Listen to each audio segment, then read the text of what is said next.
Hello friends, welcome to defence matrix. जैसा कि हम जानते हैं, यूएई के प्रेसिडेंट शेख मोहम्मद बिन जायद अल नायान जो हैं ये इंडिया आए हुए थे और इनकी 3 घंटे के विजिट में इंडिया और यूएई के बीच में काफ़ी इम्पोर्टेंट एग्रीमेंट्स साइन हुए हैं, जिसमें सबसे ज़्यादा बात करी जा रही है जो लेटर ऑफ इंटेंट साइन किया गया है स्ट्रेटेजिक डिफेंस पार्टनरशिप फ्रेमवर्क को लेकर। तो इसकी चर्चा जो है ये इंडिया से ज़्यादा सऊदी अरेबिया और पाकिस्तान में हो रही है, जहाँ पर जो पाकिस्तानी साइड है वो एक तरीके से इस चीज़ को क्रिटिसाइज़ करने की कोशिश कर रही है कि क्योंकि सऊदी के साथ पाकिस्तानी जो अग्रीमेंट हुआ है उसके अगेंस्ट में अब यूएई इंडिया के साथ ऐसा अग्रीमेंट कर रहा है। साथ में ये भी कहा जा रहा है कि ज़्यादा वैल्यू जो प्रेसिडेंट शेख मोहम्मद बिन जायद अल नायान है उन्होंने इंडिया को नहीं दी, इसलिए खाली 3 घंटे के लिए आए वगैरह वगैरह के कमेंट किए जा रहे हैं, जो कि बिल्कुल भी सेंस नहीं बनाते हैं। बेसिकली जो यहाँ पर हो रहा है उसको लेकर ये इनसिक्योरिटी दिखाते हैं जो कि सऊदी साइड से और पाकिस्तानी साइड से शो करी जा रही है। अब यहाँ पर मुद्दा क्या है और क्यों सऊदी और पाकिस्तान के स्ट्रेटेजिक डिफेंस पार्टनरशिप के बाद अब ये इंडिया और यूएई के बीच में हो रहा है और काफ़ी जल्दी इस पे प्रोग्रेस हुई है, ऐसा क्यों है ये हम समझ लेते हैं। तो बेसिकली सऊदी अरेबिया और यूएई के जो रिलेशंस हैं वो डिटोरिएट हो रहे हैं और कोल्ड वॉर टाइप की स्थिति यहाँ पर क्रिएट हो रही है। बेसिकली मुद्दा ये है कि मिडिल ईस्ट में डोमिनेंस को लेकर दोनों पार्टीज एक दूसरे के अगेंस्ट में है। तो यहाँ पर डायरेक्टली लड़ाई नहीं हो रही है सऊदी अरेबिया और यूएई के बीच में, पर डिफरेंट रीजन्स में पावर स्ट्रगल को लेकर कॉन्फ्लिक्ट है। जैसे कि यमन में लड़ाई चल रही है, एक प्रॉक्सी वॉर है। यूएई यहाँ पर साउदर्न ट्रांजिशनल काउंसिल यानी कि एसटीसी को सपोर्ट करता है जो कि सेपरेटिस्ट ग्रुप है और इंडिपेंडेंट साउथ यमन बनाना चाहता है। वहीं पर सऊदी अरेबिया द्वारा जो रिकॉग्नाइज गवर्नमेंट है जो कि यूनिफाइड यमन है उसको सपोर्ट किया जाता है स्टेबिलिटी के लिए।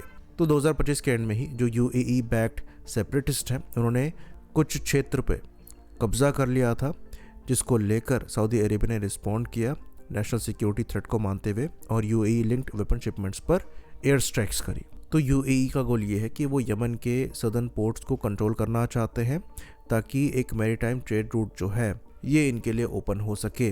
वहीं पर सऊदी अरेबिया द्वारा इस चीज़ को एज अ वल्नरेबिलिटी देखा जाता है। बाकी सूडान में भी प्रॉक्सी वॉर चल रही है। सऊदी अरेबिया द्वारा सूडानीज आर्म्ड फोर्सेस को बैक किया जा रहा है, वहीं पर यूएई द्वारा रैपिड सपोर्ट फोर्सेस को जो कि पैरामिलिट्री ग्रुप है इनको बैक किया जा रहा है और ये इनको वेपन सप्लाई कर रहे हैं।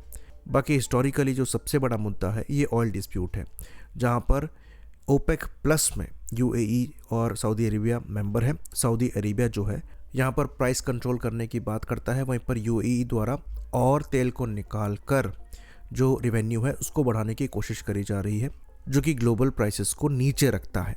साथ में सऊदी अरेबिया का गोल है कि रियाद को मिडिल ईस्ट बिजनेस का हब बनाया जाए, जिसके अंतर्गत वो ग्लोबल कंपनीज को एक तरीके से फोर्स कर रहे हैं कि वो 2024-25 में यूएई छोड़कर सऊदी अरेबिया आए, वरना उन्हें जो सऊदी गवर्नमेंट कॉन्ट्रैक्ट्स है वो नहीं दिए जाएंगे। बाकी यहाँ पर पर्सनल इश्यूज भी बताए जाते हैं। जो मोहम्मद बिन सलमान है ये मोहम्मद बिन जायद को ज़्यादा पसंद नहीं करते हैं। उनका ये कहना है कि यूएई ने इनको बैक स्टैप किया है, इसलिए दोनों लीडर्स के बीच में बातचीत बंद है और ये जो कॉन्फ्लिक्ट की सिचुएशन है ये गहराती चली जा रही है। और उसके बाद फिर पाकिस्तान के साथ सऊदी अरेबिया ने एक स्ट्रेटेजिक डिफेंस पार्टनरशिप जो है अग्रीमेंट साइन कर लिया। अब यहाँ पर टर्की का भी इन्वॉल्वमेंट हो रहा है, तो यूएई द्वारा भी यहाँ पर चीज़ों को काउंटर बैलेंस करने की कोशिश करी जा रही है।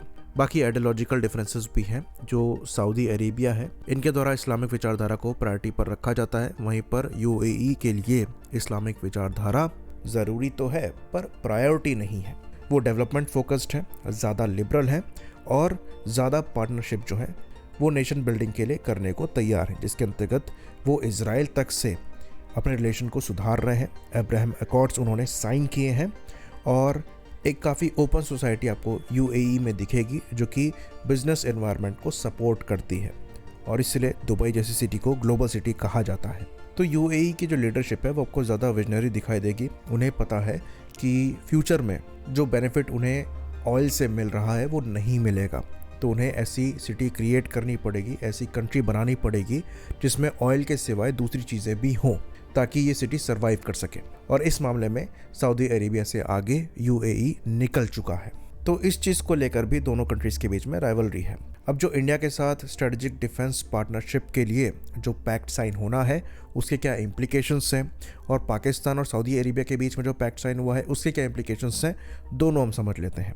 तो इंडिया और यूएई के बीच में ये जो पैक्ट साइन होगा ये काफ़ी डिफरेंट होने वाला है उस पैक्ट से जो कि सऊदी अरेबिया और पाकिस्तान के बीच में साइन हुआ है। तो इंडिया यूएई की जो पार्टनरशिप है ये कोर में इंडस्ट्रियल और टेक्नोलॉजिकल बेस पर है। बेसिकली यहाँ पर फोकस होगा जॉइंटली वेपन्स को डेवलप करने में, टेक्नोलॉजी शेयर करने में और जो ट्रेड रूट्स हैं इनको सिक्योर करने में। वहीं पर सऊदी और पाकिस्तानी जो पार्टनरशिप है ये सऊदी अरेबिया के एग्जिस्टेंशियल क्राइसिस और पाकिस्तान की मैन पावर को लेकर ज़्यादा है। बेसिकली यहाँ पर रजीम सर्वाइवल के लिए और बॉर्डर डिफेंस के लिए ट्रूप डिप्लॉयमेंट के क्लॉज हैं, जहाँ पर पाकिस्तानी ट्रूप्स को यहाँ पर इस्तेमाल किया जा सकता है अगर ज़रूरत पड़ती है तो। बाकी पावर डायनामिक्स में जो इंडिया और यूएई की पार्टनरशिप है उसमें दोनों इक्वल हैं, दोनों ही ग्रोइंग इकोनॉमी है और दोनों ही अपने डिफेंस पर स्पेंड कर रही हैं। तो फोकस यहाँ पर ट्रेनिंग पर ज़्यादा होगा और R&D पर ज़्यादा होगा और कोऑपरेशन पर ज़्यादा है। वहीं पर सऊदी पाकिस्तानी पार्टनरशिप में चीज़ें इक्वल नहीं हैं। वहाँ सऊदी अरेबिया फाइनेंसर है, वहीं पर जो स्ट्रगलिंग स्टेट है जो कि पाकिस्तान है ये उसके एक्सचेंज में सिक्योरिटी प्रोवाइड करा रहा है। तो जो मेजर डिफरेंस है वो ये मिलेगा आपको कि इंडिया और यूएई की पार्टनरशिप में कोई भी बूट्स ऑन द ग्राउंड नहीं होंगे, यानी कि इंडिया अपने ट्रूप्स को यूएई की लड़ाइयों में इन्वॉल्व नहीं करेगा। यहाँ पर जो पार्टनरशिप है ये नेवल, एयर, साइबर ज़रूर है, पर ट्रूप किसी की लड़ाई में किसी के भी एक्सचेंज नहीं होंगे। वहीं पर पाकिस्तान और सऊदी अरेबिया की पार्टनरशिप में पाकिस्तानी ट्रूप्स जो हैं ये सऊदी अरेबिया में इन्वॉल्व होंगे और सऊदी लड़ाइयाँ लड़ेंगे। और ये चीज़ कोई नई नहीं है, पाकिस्तान पहले भी अपने ट्रूप्स को सऊदी अरेबिया में डिप्लॉय कर चुका है। तो ये चीज़ जो कही जाती है पाकिस्तान और सऊदी मिलिट्री पार्टनरशिप में कि हमला किसी भी देश पर होगा तो दोनों कंट्री पे माना जाएगा, इसमें भी ये तभी तक सच है जब तक सऊदी अरेबिया पे हमला हो रहा है। हमला पाकिस्तान पर होगा तो सऊदी अरेबिया अपने ट्रूप्स को या अपनी एयरफोर्स को नहीं भेजने वाला है। हम मोरल सपोर्ट दे सकते हैं, इकोनॉमिकली सपोर्ट कर सकते हैं, पर उससे ज़्यादा नहीं होगा। लेकिन अगर सऊदी अरेबिया पर हमला होता है तो पाकिस्तान को अपने ट्रूप्स भेजने पड़ेंगे। बाकी ये चीज़ भी आपने नोटिस करी होगी कि सऊदी अरेबिया और पाकिस्तान के बीच में जब पार्टनरशिप हुई तो कोई रिएक्शन इंडिया की साइड से नहीं आया, क्योंकि हमें पता है कि इसके इम्प्लीकेशंस क्या हैं। सिमिलर चीज़ जब इंडिया और यूएई के बीच में पार्टनरशिप हुई तो सऊदी अरेबिया की साइड से भी कोई रिएक्शन नहीं आया, लेकिन पाकिस्तान की साइड से इसका नेगेटिव रिएक्शन आना चालू हो गया है। और वो इस चीज़ को ऐसे दिखाने की कोशिश कर रहे हैं जैसे कि ये थ्रेट हो और उन्होंने जो सऊदी अरेबिया के साथ पार्टनरशिप करी है उसके अगेंस्ट में हो, जबकि रियलिटी ये है कि ये उससे ज़्यादा डीप है।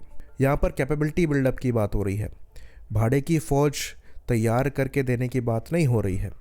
यहाँ पर यूएई की जो मिलिट्री है उसी को बिल्ड कराया जाएगा जिसमें इंडिया हेल्प करेगा, और इसके अंतर्गत मल्टीपल डिफेंस डील्स भी हो सकती हैं, इसकी पॉसिबिलिटी भी एग्जिस्ट करती है। आई होप चीज़ें क्लियर रही हो। इसी बात पर इस वीडियो को हम ख़त्म करेंगे। लाइक करिए, सब्सक्राइब करिए। जय हिंद।